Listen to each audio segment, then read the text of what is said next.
Now the third factor is capital. So before we get into the capital, let's get into a small example which is very beautiful. See, we all know a person called Ambani, Mr. Ambani. See, he has lots of wealth. So on your screen you will see now different things what he has as wealth.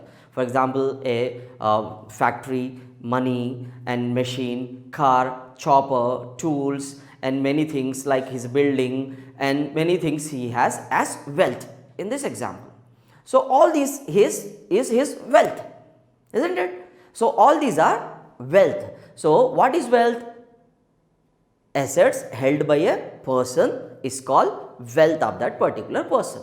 So now the point is, what is capital? So the capital is so simple, which is used for production is called capital, or those things which are used for the production of other goods is called capital. So out of this wealth, this Ambani is using his factory, his tools, machinery, and then these three are called capital in this example. So these are used in the process of further production, that's why these are called capital. So now the capital is that part of wealth of an individual which is used for further production of wealth, which is used for further production of wealth. So it is now very beautiful. The Ambani has lots of wealth. Out of his wealth, he used some amount or something, then the amount of wealth which is used for the production of further wealth is called capital, Therefore, wealth refers to all those goods and human qualities which are useful in the production and which can be passed on for value.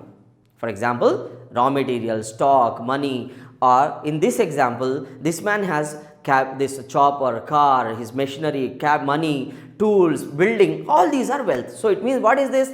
All these are the goods this man has for his usefulness and for his life. So therefore, all these things are wealth. So what are capital in this example? What are those goods which are used in the further production? Like we have taken factory, tools and machinery. So these are capital. So it means that it is very clear that capital is that part of wealth of an individual which is used for further production of wealth. So capital refers as to produced means of production also, you can say. It is also a produced means of production. So simple what it is. So in this example, we have used tools as a capital, isn't it? So these tools are already produced, isn't it? So this is produced means to produce further good. That's why it is also called as produced means of production. So in simple words, capital is anything that helps for further production.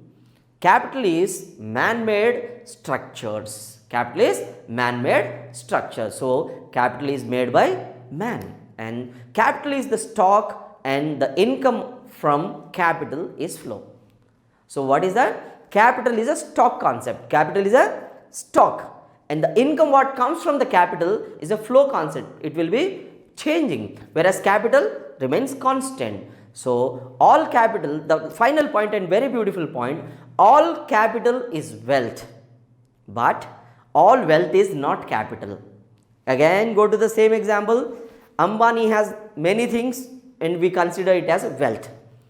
And what is capital out of this wealth? Only those goods or those things which are used in the production of other good are called capital. So but all those things which are owned by a person is the wealth of that particular persons. Therefore, capital is a part of wealth. Capital is a part of wealth. So wealth, all wealth cannot be capital, but the all wealth is also a part of wealth. All capital is part of wealth. So we must be very clear that wealth and capital are different and these two are related. Now types of capital. Types of capital. First one is fixed capital. The name itself indicates us with something is fixed. It means which remains for fixed in production is called fixed capital, like a machinery, building, these are fixed, these are remain fixed. Therefore, these are called fixed capital. Next one, circulating capital, which are used for production in single time. In single time. Only we can use it for only single time. Once we use, then this will be no more. These are called circulating capital. Example, raw material. Now, another one is real capital, that is investment in physical goods is called real capital. Investment in physical goods like machines, buildings, these are called real capital. Another one is human capital. Simple, capital existing in the form of human skill and ability is called human capital. Capital existing in the form of human skills. Human skills also called as capital, and it is named as human capital. Example, employees. Next one, tangible capital, which can be touched. I can touch, so then it is called tangible capital. Simple. Next one is intangible capital, which we cannot touch. For example, a machinery we can touch while production, whereas intangible services, goodwill, these are intangible capital. So, intangible capital means which cannot be touched. For example, Jio has a very goodwill in market for telecom services. Speed is very good. For example, we are not discriminating anybody. So, it means that it is its goodwill. It is its goodwill. So, can we touch the goodwill? No. But we can touch the machinery of this Jio. So, that is tangible. So, tangible capital and intangible capital. Next one is individual capital. It means the personal property of an individual or group. The personal property.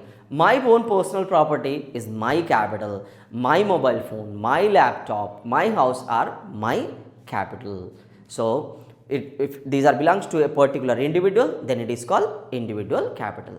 Social capital, it means which are belonging to the society, which are belonging to the society, these are called social capital. Capital which is belongs to the society. For example, road is not belongs to you or me, it is belongs to all of us, that's why it is belongs to the society. Bridges, all these are social capital. So, with this we have completed this topic. Now, we are going to see capital formation. What is called capital formation? Capital formation means a sustained increase in the stock of real capitals in the country. Sustained increase in the stock of real capital in the country. For example, we can understand with a small example what is called capital formation. For example, there is a worker and he is getting a salary. Out of his salary, he is saving some amount in bank. So, these banks will provide loans to industrialists. So, these industrialists invest this money in production and they invest or establish industries. They make industries and they make production. And while they are making production, there will be creation of employment, isn't it? So, when they create employment, it will create income to the employees. Again, these employees will save some amount of money and the saved amount will create again capital in the market. And the same capital will be used in further production of goods. It means they will be used in the making of industries. And then this will continue, the cycle will continue and it is called as capital formation. This is how capital is formed in the country. And in other words, production of more capital goods like machine, tools, factories, electricity, etc. also called as production. Because if whole of the current present capital is used to produce only consumer goods and no capital goods, the further economic growth will decline. It means that only consumer goods are produced at present. If capital goods are not produced, it will reflect in the problem. It will become a problem in the future. How? We are going to understand with a very beautiful example. For example, most of the capital is used for the production of consumer goods like cloth, food, shoes, these kind of consumer goods. Most of the capital is used. And the country neglected production of machineries, production of infrastructure like transportation and tools, machines, they neglected, and only they are producing cloth and these kind of consumer goods. After some time, what will happen, the future growth rates will get affected, because for further development of a country, we need more of capital goods like infrastructure, machines, tools, factories. Otherwise, further production will not take place. So when a problem arises in the consumer goods industry, where from they buy the machines, where from they buy the other tools? No, because they are using most of their money on consumption, production of consumer goods. If they are producing these things and infrastructure is very poor, it leads to many problems. Roads are not sufficient, electricity is not available, banking facilities are not available, then the development will become slow or it will fall. So that's why for further development, there must be investment in real capital, increase of real capital, like investments in making of machine capital goods, investment in providing electricity, investment in road development, transport development, these must be taken place. Hence, capital formation has a direct relation to economic growth, we can say. Capital formation has direct relation to the growth. If you are increasing real capital, your growth also will increase. Next one, importance of capital. Capital plays very important role in the modern productive system, as we have studied now. As there is increase in real capital, growth is taking place. That's why it is very important in modern productive system. Next one, production without capital is almost impossible. Can you assume a production activity without tools, without machinery? No, that's why almost it is impossible without capital. Next one, the productivity of workers depends upon the amount of capital available per worker. Amount of capital available per worker. The greater the capital per worker, the greater the efficiency and the productivity of the worker increases. So that's why capital per worker is very important for increase in productivity. Next one, capital occupies central position in the process of economic development. For a country's economic development, which is the most important one, is capital. Without capital, economy cannot develop. That's why capital is very important. It occupies central part in the process of economic development, and it promotes the technological progress. It promotes, while country is increasing machines, tools, it is nothing but it promotes technological progress, and it helps in the creation of employment opportunities. Yes, when country is increasing real capital, that is the machine tool making, industries, roads, infrastructure, electricity, all this will lead to more economic employment opportunities in the country. That's why creation of capital is very important, and this capital plays very important role in the country.